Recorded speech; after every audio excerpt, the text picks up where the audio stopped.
내 이름은 이주인 시게오.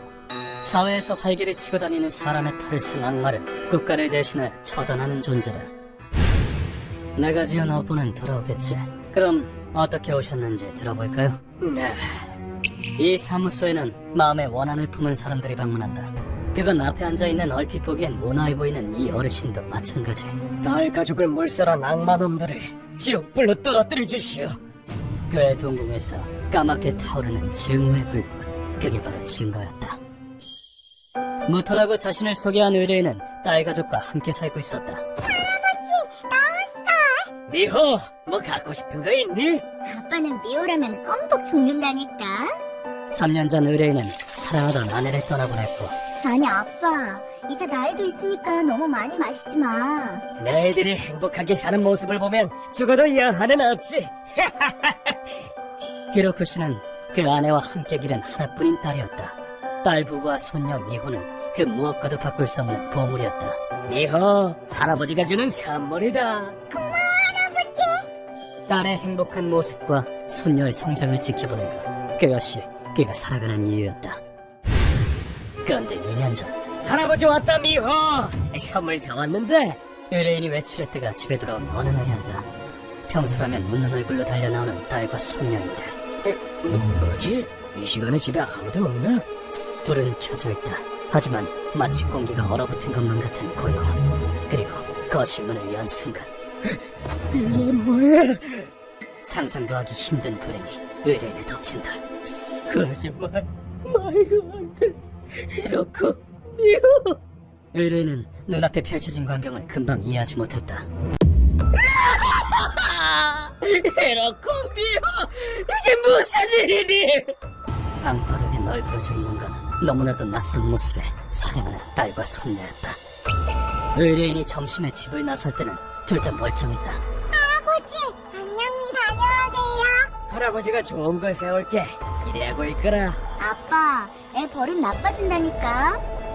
아니길 바라며 두 사람을 끌어안은 의뢰인의 품에서 느껴진 것. 이렇고 미호, 이건 아니야.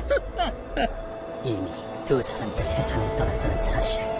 게다가 두 사람 모두 몸에 상처가 가득했다. 너무 심하게 충격을 받은 의뢰인은 숨쉬기가 힘들어졌다. 그리고 주차장에는 사위의 시체가 방치되고 있었다. 이게 무슨 일이야? 누가 이런 짓을? 한눈에 보기에 사위도 무참하게 고통을 느끼며 살해당한 모습이었다. 그리고 경찰이 집으로 출동했다. 고인의 명복을 빕니다. 혹시 짐작하시는 바는 없으신가요? 전혀 없습니다. 누구한테 원한을 살 만한 아이들이 아니었어요. 그때는 범인에 대한 단서가 전혀 없었다. 그 후 의뢰인은 세 사람의 장례를 치렀다. 왜? 대체 왜? 좋고, 애들이 당신이 있는 곳으로 가. 잘해주구려.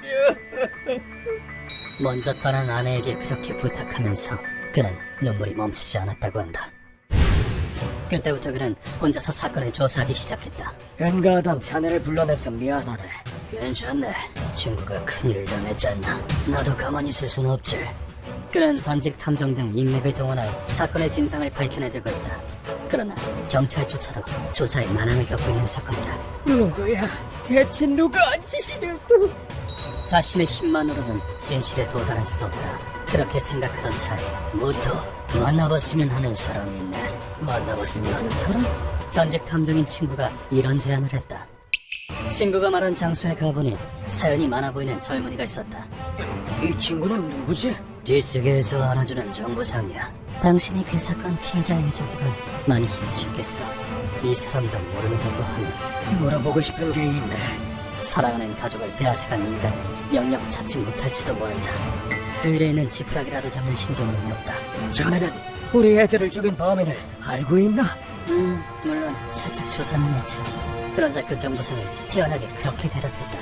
이번 건을 주도한 건 일본을 우습게 보는 중국입니다. 조문에게는 둘, 리더인 초와 한패인 오. 이놈들이 우리 애들을... 범인의 정체를 알게 된 의뢰인은 얼굴이 시뻘개졌다.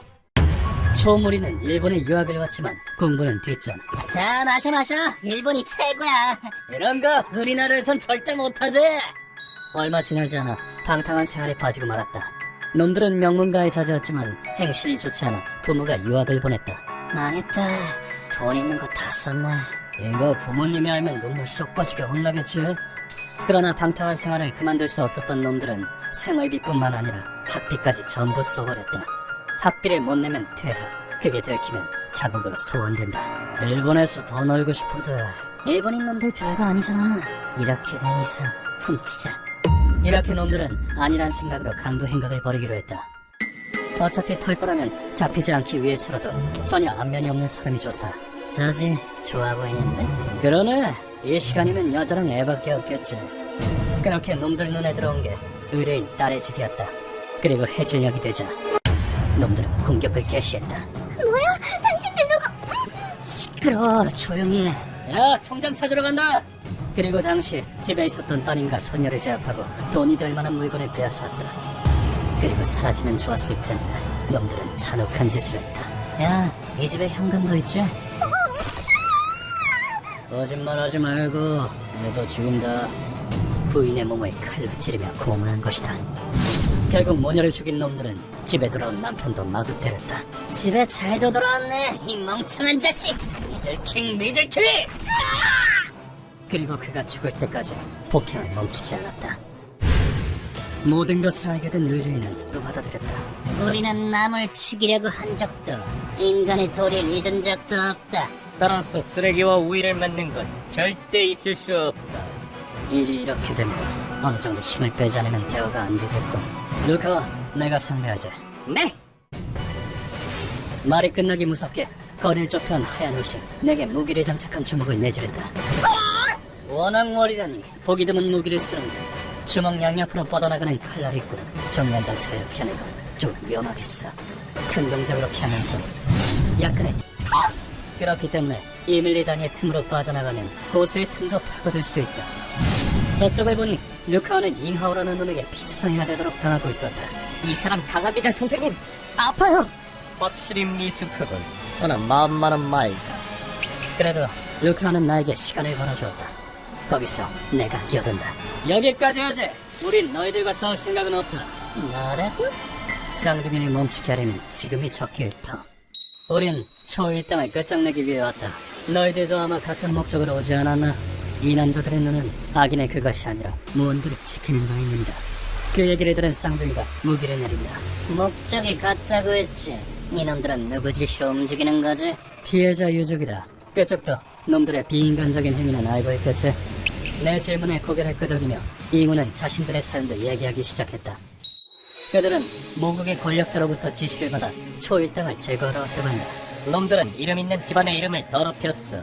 끝가닥에 숙청을 당하게 되었지. 그러나 피해자 유족이 복수를 원한다면 무시할 수 없다.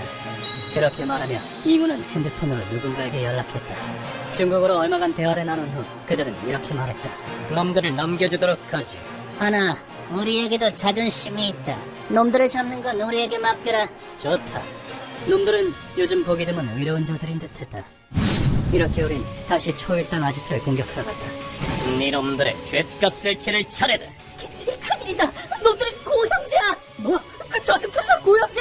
명문가 이름을 더럽힌 자 사갈 자격은 없다.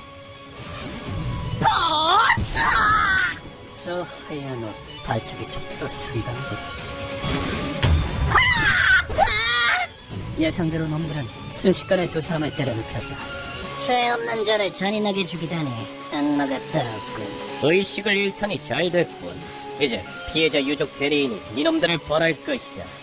생각보다 데미지가 크지만 뭐 살아만 있으면 됐어. 이렇게 초일당을 우리에게 넘기고 그들은 떠났다. 아깐 말 정말 죄송합니다. 괜찮다. 그런 직업이니까 착각할 수도 있는 법. 놈들을 제대로 끝장내줘. 제법 흥미로운 남자들이었다.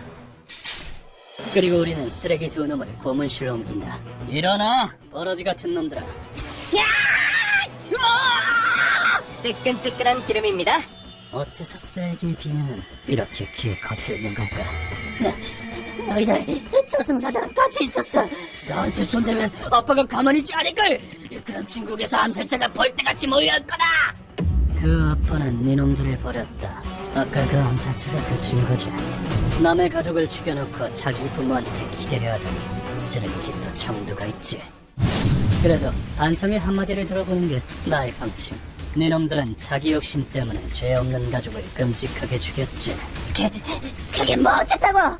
그것도 모자라서 무슨 생각으로 잼새나 고문까지 한 거지. 자, 이 벌레들에게 최소한의 인간성이 남아있을 것인가. 그러나 놈들의 대답은 사죄하는 거리가 멀었다. 우리는 선택받은 중국의 명문가 사람이야. 이 나라 놈들은 전부 우리를 하이라고. 그러자 마지막까지 자기 딸만은 제발 살려달라고 하다간 절대 인간이라고는 생각할 수 없는 구역질나는 대답.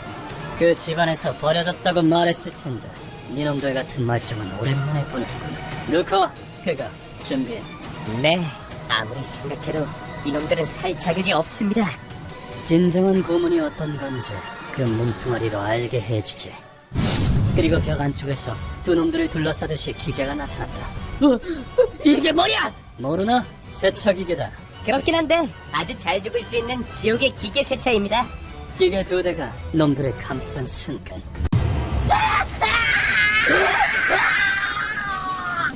듣기 싫은 비명이 사방에 메아리쳤다. 왜냐하면 저건 세차기계를 본떠서 내가 개발한 전자동 쇄적기이기 때문이다. 선생님, 기계는 잘 작동하고 있습니다. 쉬운 전 단계에서는 에러가 많았었지. 이 기계 물 주전하느라 고생 좀 했지. 이건 명지처참 수준이 아니라 이 세적기 전체에서 강한 살을 분출한다.